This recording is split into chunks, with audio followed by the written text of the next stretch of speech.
کے کھانے میں سے تھوڑا تھوڑا لے لیتے ہیں دل رکھنے کے لیے. تو اس نے سوچا میرا بھی کھانا لے کر کے چلی جاتی ہوں. کھانا بنا کر کے لے گئی. محل میں داخل کہاں سے ہو پائے, بڑے لوگ آتے جاتے ہیں, اور وہاں جانے کے بعد پھر ہمت ٹوٹ گئی. اس عورت نے جو کچرا جھاڑنے کا اور گٹر صاف کرنے کا کام کرتی تھی, اپنا بنا ہوا کھانا ایک جھاڑی پر باندھ دیتی ہے. کہا میری ہمت نہیں, بابا کو میں جا کر کے کھلاؤں.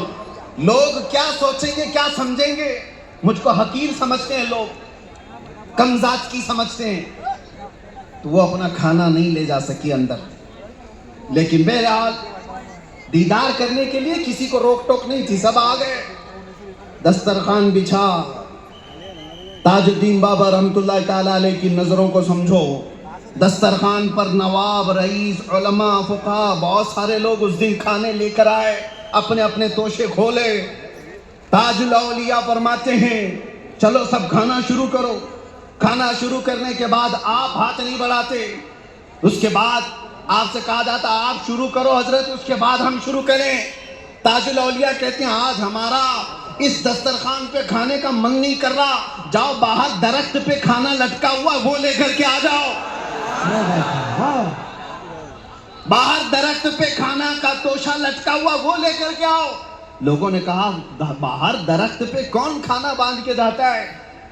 لوگوں نے اصرار کیا حضور ہم بڑے چاہ سے یہ کھانا لے کر کے آئے. کہا نہیں میں تو آج وہی کھانا کھاؤں گا. تھوڑی دیر کے بعد خود اٹھے اور محل سے باہر آئے, درخت کے نیچے بیٹھ گئے اور درخت کے اوپر جو بندھا ہوا تھا توشہ وہ کھولا, اپنے ہاتھ سے مزے لے کر کے کھاتے رہے. جب کھانا مکمل ہوا کئی لوگوں نے اصرار کیا ہمارا بھی کھانا کھا لیں. نہیں, اس دن تو اسی کھانے کو آپ نے تناول کیا.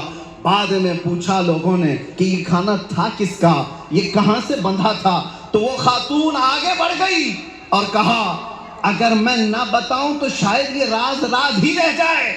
میں گٹر کا کام کرنے والی, کچرا جھاڑنے والی عورت, دنیا مجھے کمتر سمجھتی ہے, حقیر سمجھتی ہے, لیکن چاہت تو میری بھی تھی کہ میں اپنے ہاتھ سے بابا کو کھانا کھلاؤں. بڑی چاہ سے میں آج کھانا بنا کر کے لائی تھی, لیکن ہمت نہیں بھی. بڑے بڑے رئیسوں کے دسترخوان پر میرا کھانا کیا معنی رکھتا ہے, لیکن اللہ والا سچ نگاہ سے دیکھو تو وہ رسول اللہ کی یاد تازہ کر دیتا ہے. مدینے کی یاد تازہ کیا تاج الاولیاء نے. جانتے ہو یہ وہ سنت عظیمہ تھی. میرے آقا صلی اللہ علیہ وسلم مدینہ طیبہ میں صحابہ کے ساتھ بیٹھے ہوئے ہیں. اچانک ایک عورت آنے لگی, پاگل عورت تھی, ذہنی توازن کھویا ہوا تھا اور وہ بڑھتی آ رہی تھی. صحابہ نے اس کو روک دیا کیونکہ بڑبڑ کرتی تھی, بہت بولتی تھی. جس کے سامنے زبان کھل جائے اناپ شناپ جو بولنا ہے سب بول جاتی تھی. تو صحابہ اس کو روکنے لگے کہ رسول اللہ کے قریب آئے گی, پتہ نہیں کیا کیا بولے گی. لیکن میرے آقا نے فرمایا ہٹو, اسے آنے دو. صحابہ نے کہا یا رسول اللہ پاگل عورت ہے, زبان کی لمبی ہے, کچھ بھی بولے جاتی ہے.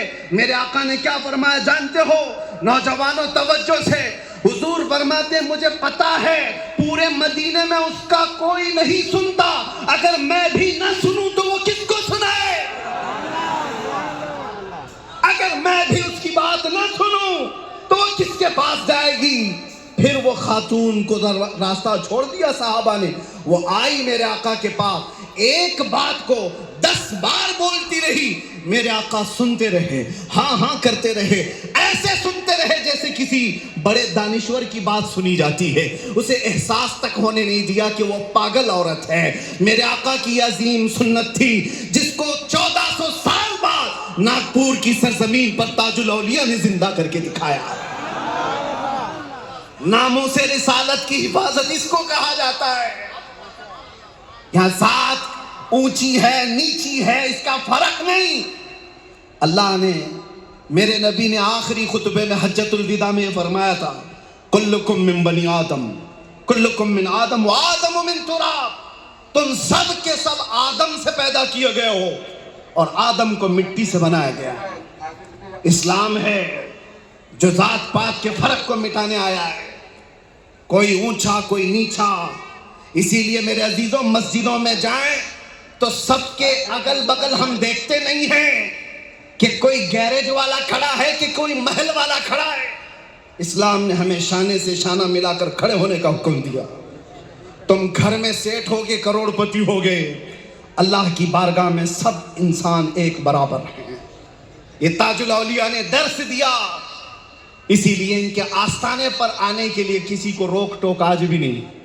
ہندوستان کی یہ وہ درگاہ ہے جہاں پر سارے حاضر ہوتے ہیں، اور جن کے باہر جانے کے بعد پتہ نہیں نکسیر پھر پھوٹ جاتی ہے، لیکن تاج الاولیاء کے دربار میں آنے کے بعد ان کی عقیدت پھر سے بڑھ جاتی ہے. عزیزان گرامی، اس بات کو یاد رکھیں، اللہ کا ایک ولی رسول اللہ کی سنتوں کو زندہ کرنے آیا، ان کے معجزات کے کمالات کو اس زمانے میں دکھانے آیا ہے. ایک بات اور، بے خوف ہو کر کے جینا سکھایا جب انسان کے پاس بہت کچھ نہیں ہوتا. ایک منشی صاحب تھے، وہ اپنی ملازمت کے لیے یا بزنس کے لیے بڑے پریشان تھے، اور ایک دن سرکار تاج الاولیاء کے پاس آئے. بہت منت سماجت کی، ہر جگہ دھکے کھاتا ہوں، نہ بزنس ہوتا ہے نہ کچھ جاب لگتی، کچھ نہیں ہوتا. کہا ٹھیک ہے. ایک دن وہ کہیں بیٹھے ہوئے تھے، تاج الاولیاء گئے، کہا اٹھ جا. جو چادر بچھا کر کے رکھا تھا انہوں نے جس پر بیٹھے تھے، کہا چادر اٹھا. تو چادر اٹھائے تو وہاں سب سونے چاندی کے سکے بھرے ہوئے ہیں. جانتے ہو منشی صاحب نے کہا اتنے پیسے، اتنی دولت یہاں چادر کے نیچے. تاج الاولیاء سے کہا حضرت اٹھاؤں صاحب؟ آپ نے کیا فرمایا؟ سب کے لیے یہاں کا پیغام ہے. تاج الاولیاء نے کہا نکورے بابا، یہ دیکھنے کی چیز ہے، لینے کی چیز نہیں ہے. دولت کا انبار تھا، سونے چاندی کے سکے تھے، اور چادر اٹھانے کے بعد منشی صاحب کہتے ہیں سب جمع کر لیتا.